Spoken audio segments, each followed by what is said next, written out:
வணக்கம் மக்களே. அண்ணன் சீமான் அவர்கள் மீது 2 பிரிவின் கீழ் திருமங்கலம் காவல் நிலையத்துல வழக்கு பதிவு பண்ணிருக்காங்க. இத பத்தி தெளிவா இந்த காணொலியில நம்ம பார்ப்போம். சீமானை நான் 2024 ஒரு ஊடகத்துக்கு பேட்டி கொடுக்கும் போது எல்லாமே நீதிமன்றம் தான் பண்ணும் அப்படின்னா, அப்போ சட்டமன்றமும் பாராளுமன்றமும் எதுக்கு, பல்லாங்குழி விளையாடவா அப்படின்னு ஒரு கேள்வி எழுப்பிடுறாருங்க.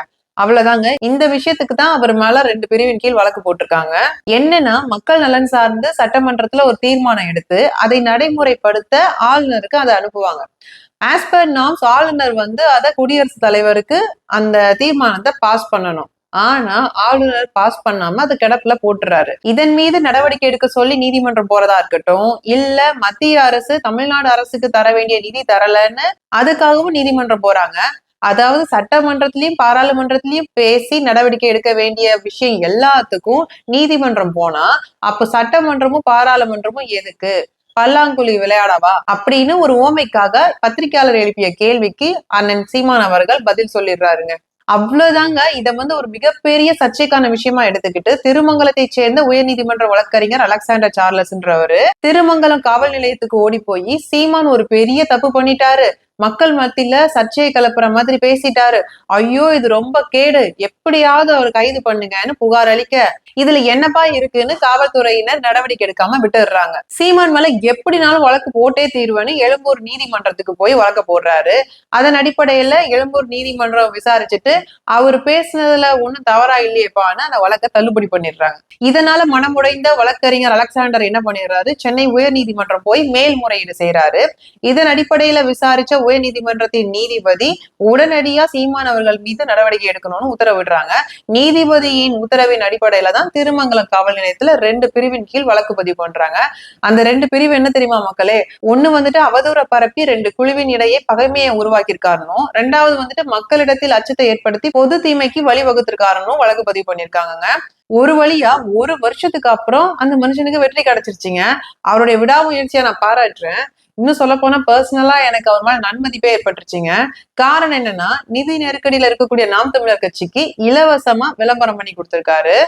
இவரு போட்ட வழக்கால இன்னைக்கு செய்தி சேனல் ஃபுல்லாவே அண்ணன் சீமான் அவர்கள் தாங்க ட்ரெண்டே. அதனாலதான் எனக்கு இவர் மேல நன்மதிப்பு வந்துருச்சுங்க. வழக்கு போட்ட உடனே பயந்து தலைமறைவாகிறதுக்கு எங்க அண்ணன் விஜயா, மாவீர தீரன் அவர்களுடைய பேரன்பா, அவர் என்ன ரசிகருடைய ரத்தத்தை எல்லாம் உறிஞ்சி படத்துக்கு 200 கோடின்னு வாங்குறவரா? அவரு மக்களுக்காக போராடி 200க்கும் மேற்பட்ட வழக்குகளை வாங்கியிருக்காரு. அதனால ஒவ்வொரு வழக்கும் அவருக்கு ப்ரொமோஷன் தான். ஏன்னா ஒவ்வொரு நீதிமன்றமா ஏறி இறங்கும் போதும் பத்திரிகையாளர் சந்திப்பு நடக்கும். அந்த பத்திரிகையாளர் சந்திப்பு மக்கள் மத்தியில அவருடைய அரசியல் கருத்து கொண்டு போய் சேர்க்கிற பிளாட்ஃபார்மா மாறிடும். இந்த மாதிரி தமிழ்நாடு முழுவதும் அண்ணன் சீமான் அவர்கள் முன்னெடுக்கும் மக்கள் அரசியல் குறித்து மாவட்ட ரீதியா வழக்கு பதிவு செய்யணும்னு நான் வேண்டிக்கிறேன். இதனால மக்கள் மன்றத்துல அண்ணன் சீமான் அரசியல் விவாதிக்கப்படும். மக்களுக்கான அரசியல் செய்யறது அண்ணன் சீமான் தான் மக்களுக்கு ஒரு புரிதல் ஏற்படும். கரிசனையும் நன்மதிப்பும் உண்டாகும். வருகின்ற 2026 தேர்தல் மாபெரும் வெற்றி பெறுவதற்கான வழிவகையை செஞ்சு தரும். அதனால உங்களுடைய சேவை எங்களுக்கு தேவை.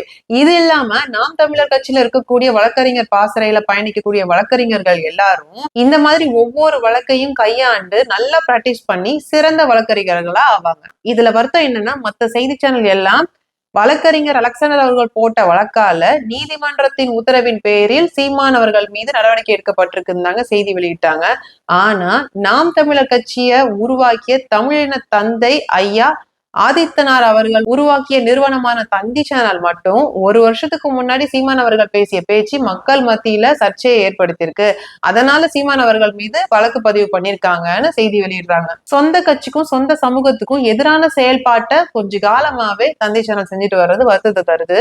கரெக்டா பாத்தீங்கன்னா ஒவ்வொரு தேர்தலுக்கும் முன்னாடி கருத்து கணிப்பு எடுக்க வேண்டியது, அதுல நாம் தமிழர் கட்சி கண்டிப்பா வாக்கு குறையும்னு போட வேண்டியது. நான் ஸ்கூல் படிக்கும் போது சிவந்தி ஆதித்தனார் அவர்களை வரைஞ்சி அவருடைய பாராட்டை பெற்று அவர்கிட்ட ஆசீர்வாதம் வாங்கினேன். எங்க அப்பாவும் பெரியப்பாவும் கிட்டத்தட்ட 35 வருஷத்துக்கும் மேல இந்த நிறுவனத்துல பணிபுரிஞ்சு நன்மதிப்பு பெற்று சிவந்தி ஆதித்தனார் அவர்களுடைய நம்பிக்கைக்குரிய நபர்களா முக்கிய பணி செய்து ரிட்டையர்மெண்ட் ஆனவங்க. இப்ப சொந்த இனத்துக்கும் சொந்த கட்சிக்கும் எதிரா தந்தி டிவி செயல்படுறத நினைச்சா எனக்கு ரொம்பவே மனவலியா இருக்குது. ஒண்ணு புரிஞ்சுக்கோங்க மக்களே, இந்தியாவிலேயே மக்களுக்கான அரசியல் செய்யறது நாம் தமிழர் கட்சி அண்ணன் சீமான் மட்டும்தான். மற்ற எல்லா கட்சிகளுமே வியாபார அரசியல் தான் பண்றாங்க. ஏன்னா அவங்க எல்லாருமே முதலாளிங்க. அண்ணன் சீமான் அவர்கள் முன்னெடுக்கும் மக்கள் அரசியல் வெறும் தமிழ்நாட்டுக்கு மட்டும் இல்லைங்க, ஒட்டுமொத்த இந்தியாவுக்குமே தேவை.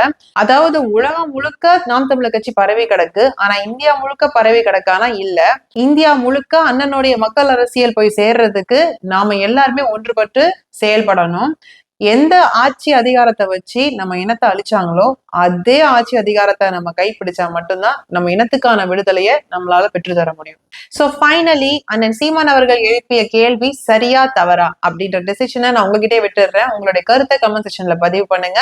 என்னுடைய individual walk account Facebook, Twitter, Instagram எல்லாத்துலயும் இருக்கு. உலகம் முழுக்க பரவி இருக்கக்கூடிய தமிழ் சொந்தங்கள் என்னுடைய அக்கௌண்ட்டை ஃபாலோ பண்ணி உங்களுடைய ஆதரவை எனக்கு தாருங்க. இன்னொரு காணொலியில உங்களை நான் சீக்கிரமா சந்திக்கிறேன். உங்களிடமிருந்து விடைபெறுவது நான் உங்கள் கமலி.